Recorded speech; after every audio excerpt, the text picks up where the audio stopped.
Imaginez-vous vous réveiller un matin avec un seul objectif, affronter la force la plus brutale que l'atmosphère terrestre puisse vous infliger. Ni fuir, ni vous protéger, ni vous cacher. Votre mission est claire et suicidairement audacieuse. Trouver une tornade et ne pas survivre pour raconter l'histoire. Mais comment faire une chose pareille? Où aller? Quelles étapes suivre? Et surtout, atteindrez-vous réellement votre objectif? Année après année, dans les vastes plaines des États-Unis, des dizaines de personnes perdent la vie à cause de tornades. Mais pour mettre les choses en perspective, parlons statistiques.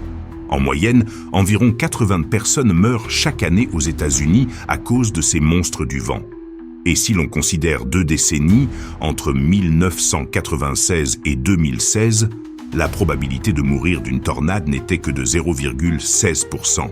Autrement dit, si vous vivez simplement votre vie sans en provoquer, vos chances d'en mourir sont ridiculement faibles.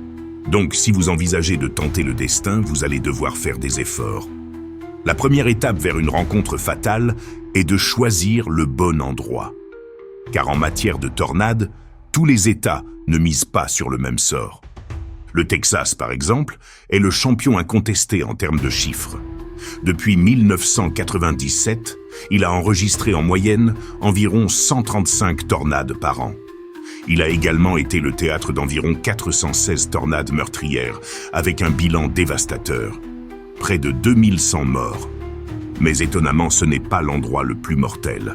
Le Mississippi, avec moins de 300 tornades meurtrières enregistrées, a vu plus de 2200 personnes mourir dans de telles tempêtes. Comment est-ce possible? C'est simple.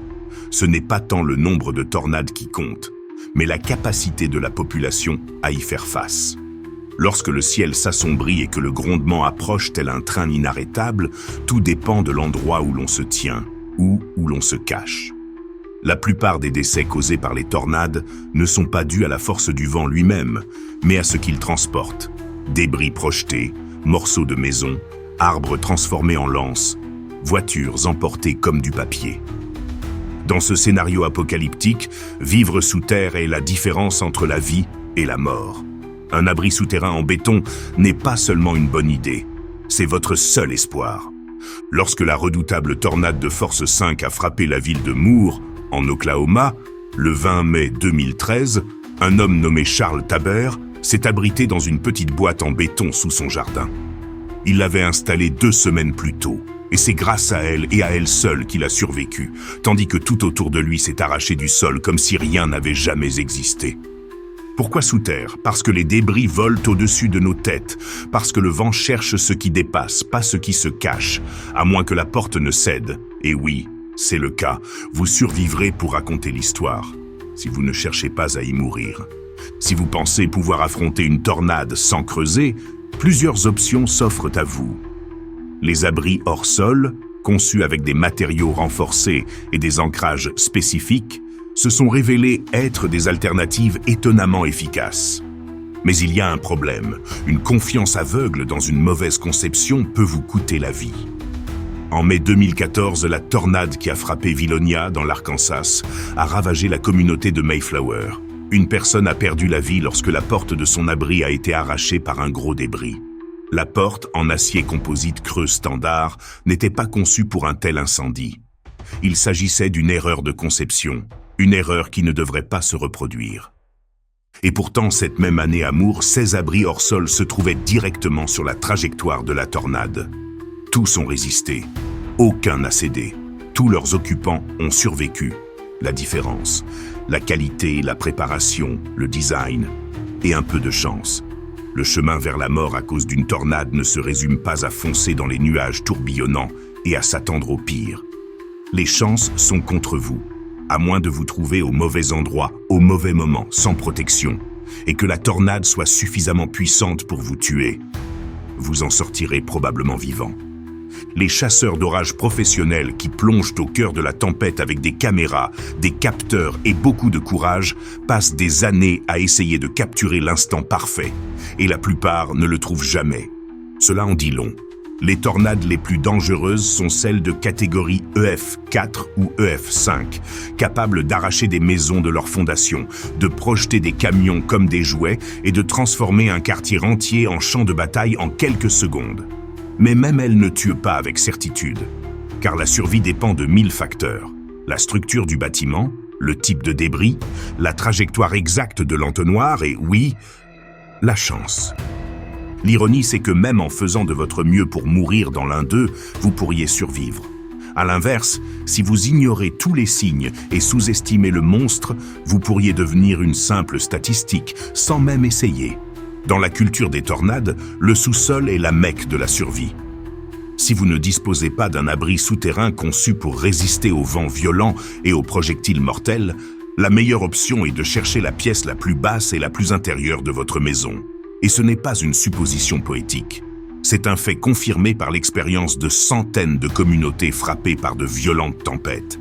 Les salles de bain centrales, les placards sans fenêtres, ces minuscules recoins entourés de murs et de toits superposés, sont souvent les seuls fragments encore debout lorsque le reste de la structure s'est réduit en poussière flottant à l'horizon. Mais si votre mission étrange et difficile est de trouver la mort sous un ciel affolant, si votre désir est d'ajouter un numéro à la longue liste des victimes des intempéries, alors vous vous y prenez mal. Votre meilleure chance n'est pas sous terre. Ce n'est pas dans une salle de bain blindée ou un placard sans fenêtre. C'est dehors, à l'air libre, ou mieux encore, dans l'un des endroits les plus dangereux pendant une tempête. Un camping-car. Les mobil-homes, ces structures légères qui roulent sur roues ou reposent temporairement sur des blocs, sont de loin le décor idéal pour une tragédie. Si les tornades EF4 et EF5, les géants du vent, peuvent renverser des maisons solides comme des châteaux de cartes, il suffit d'un peu d'imagination pour imaginer l'impact d'une tornade EF2 ou EF3 sur une structure légère et préfabriquée en métal et en bois. Il en va de même pour les voitures, les pick-up et les caravanes.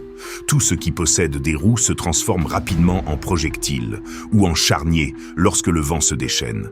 Et voici maintenant un fait stupéfiant.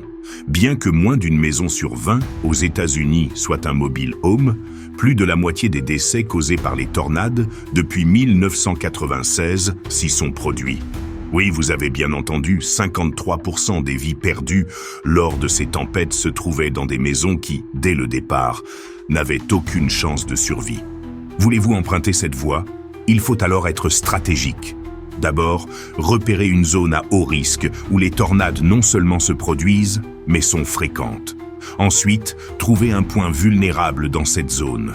C'est là qu'intervient l'Alabama. Cet État, situé dans le sud-est du pays, a connu certaines des tragédies les plus graves liées aux mobile homes. Entre 1996 et 2023, l'Alabama a enregistré 144 décès causés par des tornades dans des mobile homes. Aucun autre État ne dépasse ce chiffre. Et dans quelle mesure ces parcs résidentiels sont-ils préparés? Pas vraiment. On estime que moins d'une communauté de mobile homes sur 5 en Alabama dispose d'un abri ou d'un espace sécurisé pour ses résidents. Alors, si le ciel commence à tourner, les résidents n'ont d'autre choix que de prier, de fuir ou d'espérer que ce ne soit pas leur tour. Ici, ce n'est pas seulement une question de météo, ce n'est pas seulement une question de vent. Il y a une dimension plus profonde, plus crue et plus humaine, la vulnérabilité sociale. Cette partie de l'Alabama est l'une des plus marginalisées du pays, non seulement économiquement, mais aussi démographiquement. Les ressources sont rares, les opportunités sont limitées. Et lorsqu'un nuage se met à planer, ces inégalités deviennent un jugement.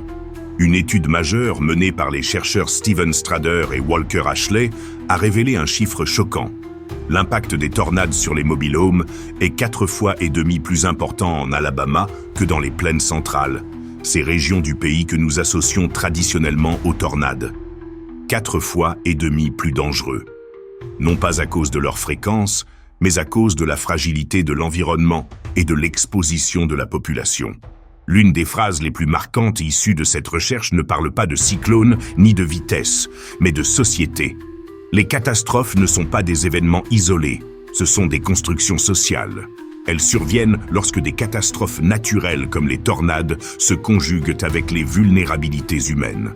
Autrement dit, la tragédie n'est pas dans les nuages. Elle réside dans notre façon de vivre, de construire et de nous organiser.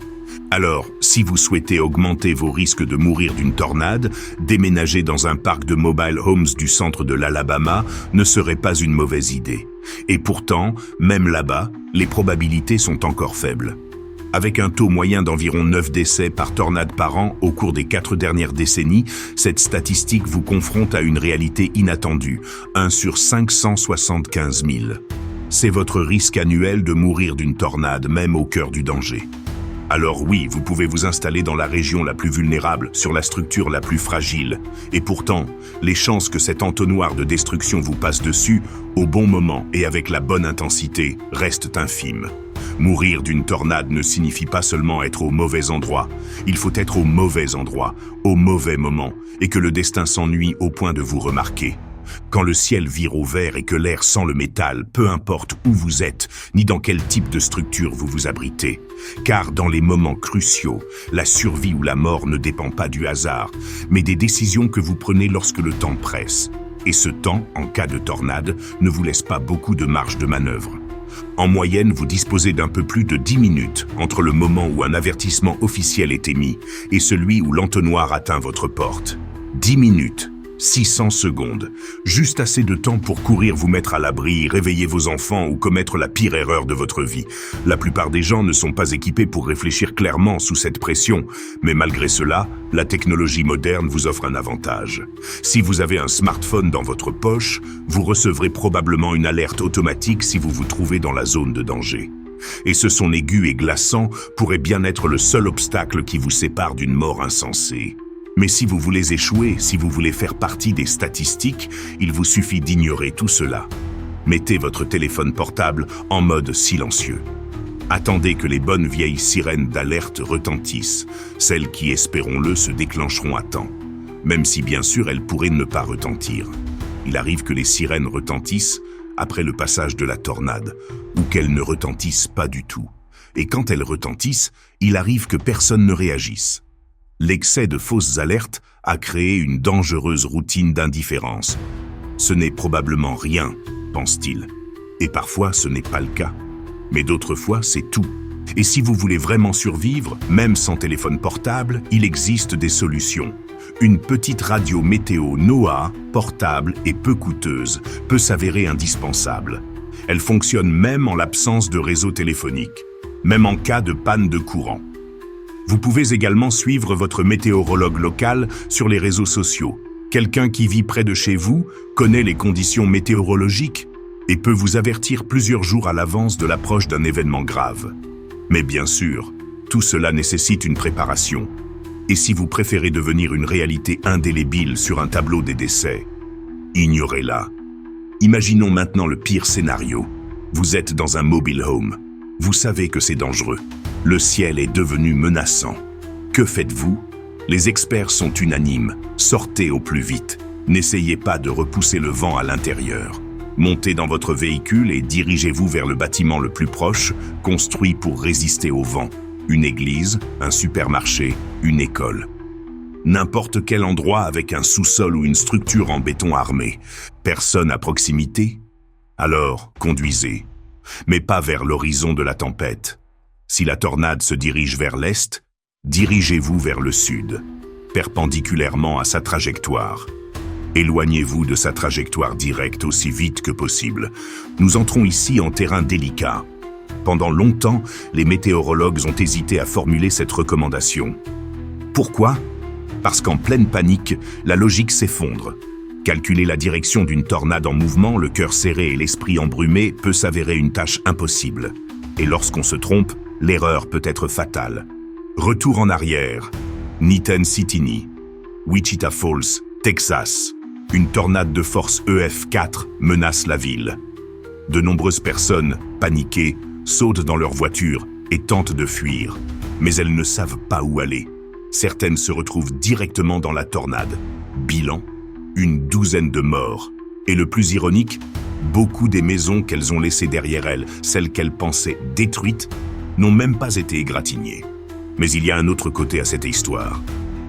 19 ans plus tard, en 1998, à Birmingham, en Alabama, Un EF5 monstrueux ravage tout sur son passage. Dans son sillage, 17 véhicules sont pris dans le chaos. L'analyse des conséquences révèle une chose choquante. Seuls 3 de ces véhicules ont été complètement détruits. Presque tous auraient survécu s'ils étaient restés dans leur véhicule. Dans ce cas, la fuite aurait été la meilleure solution. Et pourtant, comment pouvait-on le savoir à ce moment-là? Si vous conduisez et voyez une tornade arriver, la recommandation officielle est la suivante. Cherchez un fossé, une dépression dans le sol au bord de la route. Arrêtez-vous, sortez et allongez-vous face contre terre, les mains protégeant votre tête. Le vent vous couvrira de terre, de branches et de fragments de ce qui était autrefois une ville. Mais vous pourriez survivre. C'est un conseil difficile à suivre, car il va à l'encontre de tous vos instincts. À ce moment-là, tout en vous crie « Accélérez, fuyez, courez plus vite !» Mais parfois, tenter de fuir ne fait qu'accélérer le désastre. Et pourtant, il existe des cas où l'accélération a sauvé des vies. Certaines personnes ont réussi à s'échapper. D'autres n'y sont jamais parvenues. Les villes d'El Reno et de Joplin en sont des exemples extrêmes. À El Reno, l'une des plus larges tornades jamais enregistrées s'est déplacée de manière erratique et à des vitesses défiant les prévisions. À Joplin, une tornade de force EF5 a changé de trajectoire en quelques secondes. Dans les deux villes, ceux qui ont tenté de fuir en voiture sans savoir exactement où aller se sont retrouvés au cœur même de la tempête. Mais si votre objectif est simple, si ce que vous voulez vraiment c'est devenir une statistique, la formule est facile. Ignorez les alertes, méfiez-vous des météorologues, attendez les sirènes. Et quand vous vous décidez enfin à agir, foncez directement au cœur de la tornade. Lorsqu'une tornade se forme, l'atmosphère est imprévisible. Elle ne fait pas la distinction entre force et faiblesse, entre maison et voiture, entre jour et nuit. Elle tourne, elle avance. Et selon sa force, les conséquences peuvent varier, rarement positives. Des chercheurs comme Marcus Pettikas et Thomas Schmidlin ont passé des années à analyser les schémas de mortalité des véhicules, et leurs conclusions sont aussi frappantes qu'effrayantes. La majorité des décès liés aux voitures lors de tornades surviennent lorsque celles-ci entrent en collision avec les géants EF3, EF4, EF5. Ces catégories qui transforment tout objet en suspension dans l'air en arme mortelle. Que se passe-t-il alors? Les voitures sont soulevées du sol, ballottées comme du papier, et leurs occupants, coincés dans leur ceinture de sécurité, sans aucun autre endroit où aller, sont littéralement éjectés du véhicule, comme si la tornade les crachait hors du monde. Dans les cas moins extrêmes, les tornades les plus faibles, de catégorie EF0 à EF2, sont également impitoyables. La plupart des décès dans ces scénarios sont dus à des causes tout aussi brutales. Branches d'arbres se brisant comme des lances, structures mobiles projetées à grande vitesse, fragments de métal ou de bois fendant le pare-brise comme des lames. La voiture devient un piège de verre et d'acier, un cercueil sur roue attendant son tour. S'abriter dans un véhicule pendant une tornade est donc l'une des pires idées qui soit. Les experts le disent, les chiffres le confirment. Et pourtant, cela continue. En partie parce qu'il n'y a parfois pas d'autre solution, en partie parce que la peur obscurcit le jugement, et en partie parce que la nuit aggrave tout. Lorsque le soleil disparaît et que les éclairs percent les nuages, seule l'intuition peut vous guider. Et celle-ci, sous la pression, fait souvent défaut. Les tornades nocturnes sont particulièrement meurtrières pour les conducteurs. Impossible de voir l'entonnoir dans l'obscurité, impossible d'évaluer sa position par rapport à la route. Il peut être devant vous, derrière vous. Il peut vous engloutir sans que vous vous en rendiez compte. C'est exactement ce qui s'est produit une nuit de décembre 2015. Dans la banlieue nord-est de Dallas, une tornade de force EF4 a traversé l'autoroute avec la violence d'un train hors de contrôle. 9 personnes ont péri. Toutes s'étaient réfugiées dans leur voiture. Aucune n'avait la moindre chance. Mais le plus inquiétant, c'est que même en cas de tornade, on peut parfois en sortir indemne. Non pas parce qu'on a fait quelque chose de bien, mais parce que le chaos ne nous a pas choisis. La structure et la vitesse d'une tornade peuvent nous accorder un répit ou nous faire passer à l'histoire. Une tornade étroite mais extrêmement violente peut soulever notre voiture et la projeter sur des kilomètres. C'est ce qui s'est produit sur l'Interstate 70, au sud de Grinnell, au Kansas, un 18 mai inattendu. Le vent a soulevé les voitures de la route comme des feuilles mortes. Mais lorsque le monstre possède plusieurs tourbillons, ce qu'on appelle une tornade multivortex, la donne change. Ces tornades sont composées de petites tornades tourbillonnant à l'intérieur du grand entonnoir. Chacune a sa propre trajectoire et sa propre énergie destructrice. Et si l'on pourrait croire que se trouver sur sa trajectoire est fatal, la vérité est que ce n'est pas toujours le cas. Un sous-vortex peut vous manquer de quelques centimètres. On peut littéralement voir une maison pulvérisée jusqu'à ses fondations, tandis que la maison voisine n'a pratiquement pas un seul bardeau de déplacé. Un schéma qui déconcerte même les météorologues.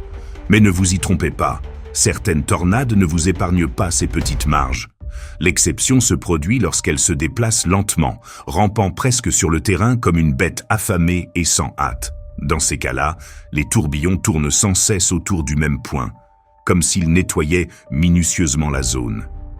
Si vous êtes pris dans leur danse, il n'y a aucun répit, aucune zone de sécurité, aucun moment de répit. 2 exemples de ce cauchemar au ralenti sont restés gravés dans la mémoire nationale. Le premier, la tornade de force F5 qui a dévasté Fargo en 1957. Elle se déplaçait à une vitesse d'à peine 16 km/h. Le second, encore plus effrayant, s'est produit à Jarrell, au Texas, en 1997. Une tornade de force F5 qui se déplaçait à moins de 16 km/h, détruisant absolument tout ce qu'elle touchait avec une lenteur macabre. Il n'y avait aucune issue, aucun survivant là où le monstre avait décidé de jeter son dévolu. Alors oui, c'est vrai. Parfois, on peut traverser une tornade en voiture et en vivre. Mais d'autres fois, la tornade décide de nous apprendre que l'acier se plie, que le verre se pulvérise et que l'être humain est par essence fragile. Chasser les tempêtes n'est pas un jeu. Ce n'est ni un passe-temps ni une promenade dominicale. C'est une danse dangereuse avec l'atmosphère elle-même. Et ceux qui s'y adonnent le savent, voir une tornade de ses propres yeux. Et plus encore, se tenir sur sa trajectoire exige non seulement du courage, mais aussi une combinaison précise de science, de patience et de chance inouïe. Pendant une semaine en mai, un chasseur de tempêtes a sillonné les routes du Midwest avec un objectif clair, voir une tornade. Pas seulement la suivre au radar, pas seulement l'entendre rugir au loin, la voir, la ressentir, être là. Sa première grande opportunité semblait parfaite. Une énorme supercellule mature tourbillonnait au-dessus de l'est du Missouri. À l'ouest, il attendait, moteur coupé, instrument prêt, le ciel se refermant comme un piège silencieux. Ses amis, Kelton et Chris, se trouvaient pile sur la trajectoire de la bête et, de leur position, ils confirmèrent qu'une tornade se formait. Il n'avait plus qu'à attendre. C'était tout ce qu'il avait à faire.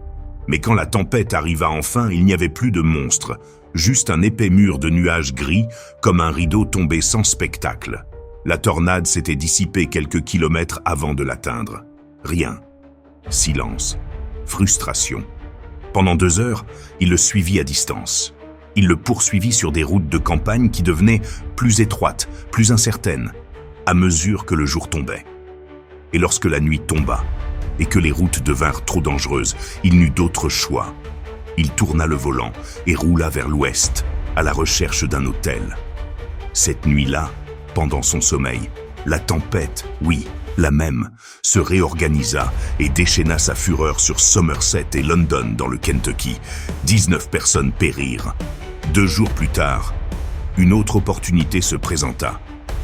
Cette fois, dans le nord-ouest du Kansas, une ligne de supercellules commençait à se former dans le ciel, tels des dragons qui s'éveillent.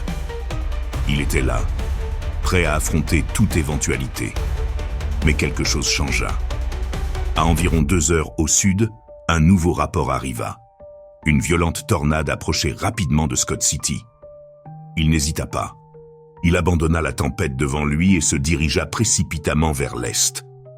Son nouvel itinéraire le mena vers la ville de Grinnell. Mais avant qu'il n'y parvienne, la tornade avait déjà tout rasé. La ville était dévastée. Les maisons étaient brisées en 2. Les arbres étaient démembrés, les poteaux électriques ressemblaient à des allumettes cassées. Puis la tornade se dissipa. Encore une fois, il était trop tard. En une seule semaine, ce chasseur de tempêtes a parcouru plus de 8000 kilomètres, à travers champs, plaines, montagnes de nuages et océans de vent. Et pourtant, il a évité 2 tornades majeures de quelques minutes seulement. Minutes. Et si cela ne suffit pas à démontrer la difficulté de rencontrer une tornade, rien ne le fera. Car pour en être frappé, non pas accidentellement, mais intentionnellement, dans le cadre d'un plan suicidaire ou d'une obsession malsaine, il ne suffit pas de conduire au hasard ou de consulter le radar. Il faudrait investir des semaines, voire des mois, à étudier les schémas, les trajectoires, les modèles atmosphériques, les statistiques historiques, l'infrastructure routière. Ce serait un travail de calcul quasi chirurgical. Et même dans ce cas, la tornade pourrait changer de direction au dernier moment ou disparaître complètement. Alors, si vous vous êtes déjà demandé si vous deviez avoir peur des tornades, la réponse est oui, mais pas trop. Car, en réalité, vous avez des centaines de fois plus de risques de mourir dans un accident de voiture que d'être frappé par l'un de ces monstres du vent. Mais s'il y a une chose que cette histoire nous enseigne, c'est bien celle-ci. Être préparé fait toute la différence entre survivre ou être emporté sans prévenir. Et dans un monde où le temps peut changer en quelques minutes, la préparation est le seul véritable refuge. Êtes-vous passionné par les tempêtes qui défient la logique? Abonnez-vous à Extreme Tornado et découvrez la puissance du ciel, comme jamais auparavant. Préparez-vous, car la partie la plus folle ne fait que commencer.